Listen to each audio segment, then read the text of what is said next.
Hey guys, it's Mr. Creighton here. So we're going to talk about the elements and principles of design. And so really this is the basics of what art and design is. This really makes up what we're going to cover in this class, especially before we get into our drawing unit. But even when we get into our drawing unit, we're going to use those elements and principles very heavily. What I would like for you guys to do before we get this thing rolling is open your sketchbook because you're going to keep all of your notes inside of there. So open your sketchbook, and then in the back of your sketchbook, so next to that hard cardboard piece in the back, you're going to write your notes on the page that's right there. So in order to keep things as organized as possible, what I would like for you to do is write down the date.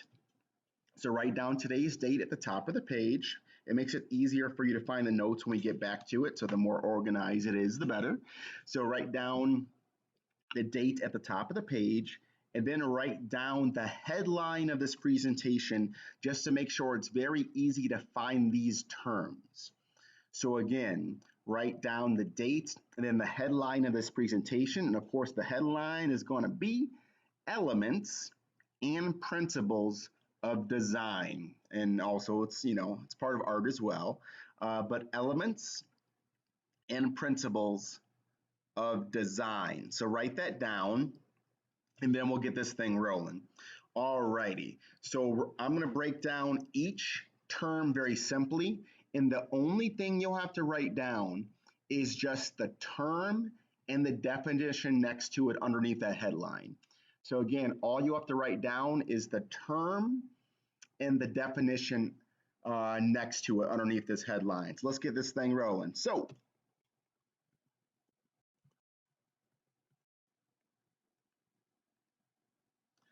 art. Art is the expression or application of creative skill and imagination. So art, and you are in an art class, so you're an intro to drawing, and this is a major part of what we do.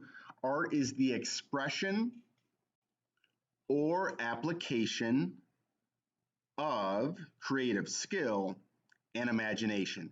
So really what this means, folks, is when you're making artwork, so like in that image on the left, we will draw eyes. That is a skill. So Mrs. Tennis and myself will teach you guys drawing skills so you can represent what you see, so you can draw things realistically, so that way it looks polished and finalized. That's a skill. But art also involves the idea of being able to be creative and use your imagination, and that's something else we'll do in this class. So if you look at the drawing bottom right, that's done with ink, that does take skill. But that skill is helping that artist represent something in a creative way, an expressive way. You may say that those lines that flow around the face of that person expresses something, and that's kind of the key of what art can do too as well. It can communicate, and we are able to express ourselves. So art is also made up of these things here. Art is made up of the art elements, so that word that was in our title slide for the presentation. The art elements makes up every single piece of art and design you'll see. So whether it's a drawing or a painting, a sculpture, a magazine cover, a video game, they all use these.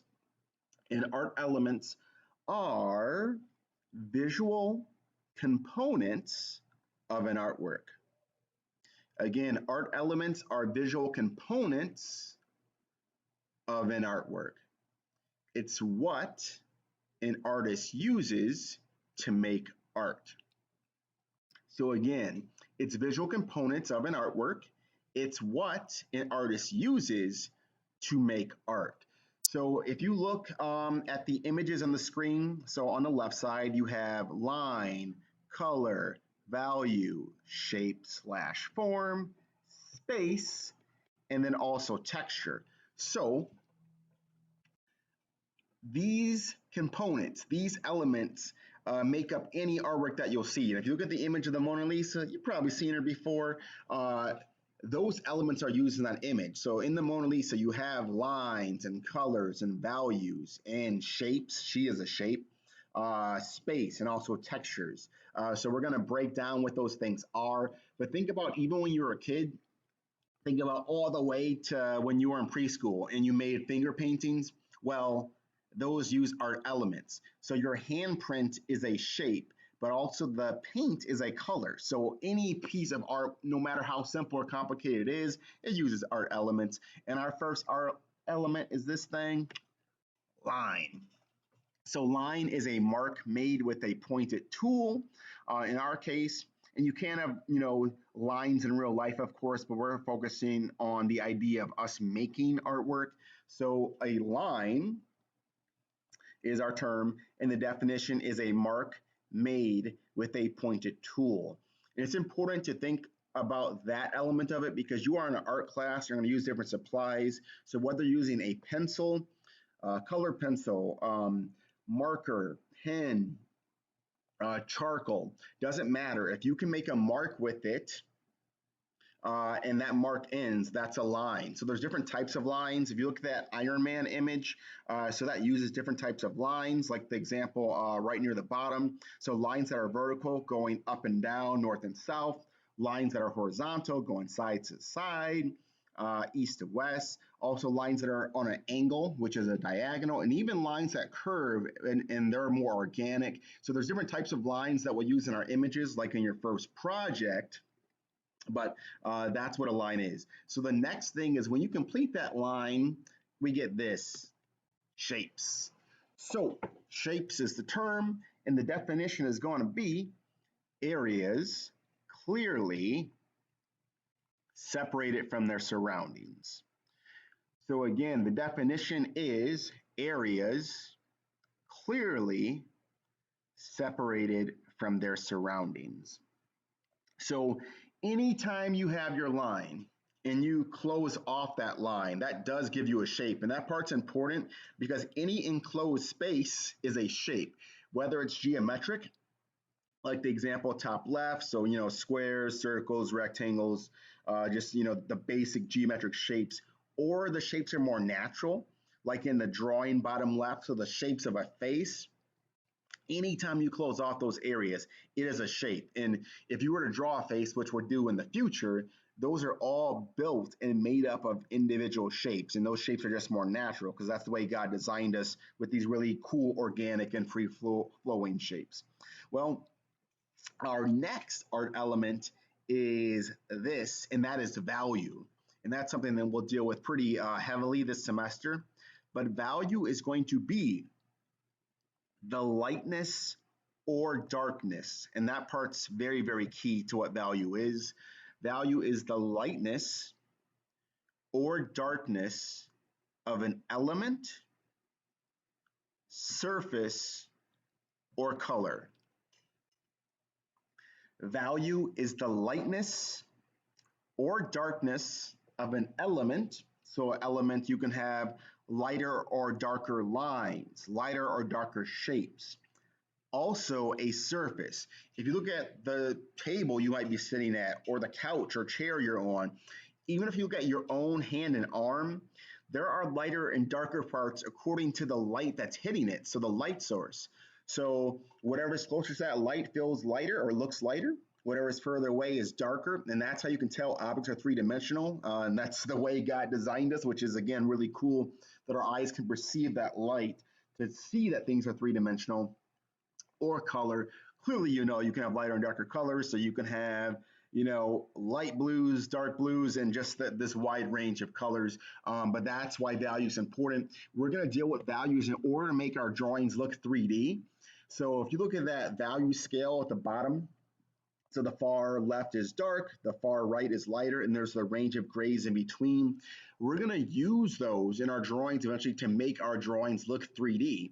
And that is why that drawing top right by a famous artist named M.C. Escher looks so three-dimensional. It's an optical illusion technically, which we'll talk about later. But that's why it looks that way, because of that value, baby. All right, our next art element and last art element of the presentation is color. So color is the visible spectrum of reflected light. Color is the visible spectrum of reflected light. And think about like a rainbow. So that range or prism is our spectrum of color. And that's important because essentially we start with in a drawing class, technically you're going to have, primary colors and secondary colors and things of that nature, but we do create this range from that. But the colors we perceive with our eyes come from that visible spectrum of reflected light. So that's our art elements. We're going to tackle the art principles next. If you want to take a short break and pause it, feel free to do so. But we're going to talk about the principles. And so the elements are what we use to make art. So again, line, shape, color, value. But the principles are how we arrange those elements. And that's what we're going to tackle next. So the art principles. The art principles are a big part of what we do in this class. And our definition is how artists use or arrange the art elements. Again, the art principles are how artists use or arrange the art elements to make successful artwork. It's how artists use or arrange the art elements to make successful artwork. And that's important because no matter if it's a drawing, again, a painting, a design, advertisement, magazine cover, they all use the art principles. If you look at that image by Nike, so it's for the Oregon Ducks, so for their football team, you can easily see the letters. You can easily see the Oregon O. You can see the Just Do It in the swoosh at the bottom because it's arranged in a way to make sure the parts that need to pop, pop.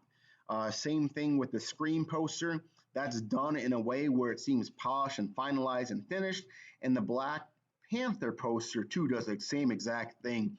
Your eyes go where they need to go. You can easily read the title Black Panther, and there's a reason why, which we're going to break down in a second. So our first art principle is this, a focal point, and that kind of leads into the most important art principle is a focal point, in my opinion, because without a focal point, and if you've had Mr. Jers as an art teacher, or you may have heard him use the word center of interest, and same thing with Ms. Vonderheide, you might have heard her say center of interest, but it's the same thing as a focal point. So a focal point is so important, and the definition is emphasis given to certain parts of an image. It is emphasis given to certain parts of an image. It attracts the viewer's attention. Emphasis given to certain parts of an image, it attracts the viewer's attention. And that is so important because if you have a piece of successful artwork, if you have a successful design, you are going to see a focal point because your eye needs to look at something, your eye needs to rest on something. And if your eye is probably not looking at something, the design is either bad, the artwork's either bad, or the artist did that intentionally. For a purpose. But if you look at that Jurassic Park poster, there's a good chance you know where your eye is going, you know what your eye is attracted to, and that's due to contrast, which we're going to break down in a little bit.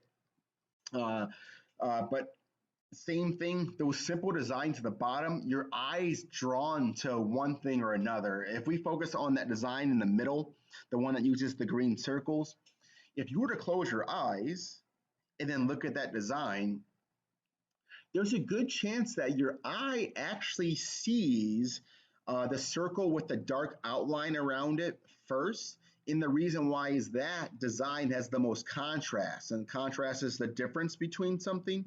So the difference between black and white does attract your eye because there's a big difference. Your eyes attract the things that are different. That's the way God designed you to pick out those things, and good design is a part of that. So our next term is balance. Well, a good design has a focal point, but a good design also has balance because you want to make sure that there is an area around the space you're using, so that way our eye can be drawn to that focal point cleanly. So balance means using the majority of the space. A really simple definition. Balance is the term, and our definition is using the majority of the space. Typically, a good design uses the majority of the space, not to the point where it's super cluttered and you can't tell what's going on, and that's why you want a clear focal point, but using it in a way where your design looks polished and finished and well thought out and done. It looks finalized. And one way to do that is to use the majority of the space. If you look at the Guardians of the Galaxy poster on the far right, some of you guys have probably seen that movie, and then compare that to the Superman poster on the left, which one to you looks like it has a greater sense of balance? Which one to you looks like it's more polished and finalized? I'm assuming you probably feel like it's the Guardians of the Galaxy poster. And so typically good designs do have a sense of balance, but they also have a little bit of space to breathe, and that's why you don't want things to be too cluttered. You see that in the designs in the center that use basic shapes. So it doesn't matter the shapes you use, you still want a good sense of balance. Our next art principle is going to deal, now this is showing you different types of balance, which we'll tackle in our next presentation, but is unity. So unity is how elements work in a design together. So unity is the term, and the definition is how elements work in a design together. So going back to our elements, so our elements again are line, shape, value, and color. Those elements, when they are combined in one image, in one design or a piece of art, you want them to fit, you want them to flow. And one way to do that is repetition. So if you look at the Social Network, you guys might recognize, this is a movie poster, but you probably recognize what social media platform it represents. That has colors that repeat. That has shapes that repeat.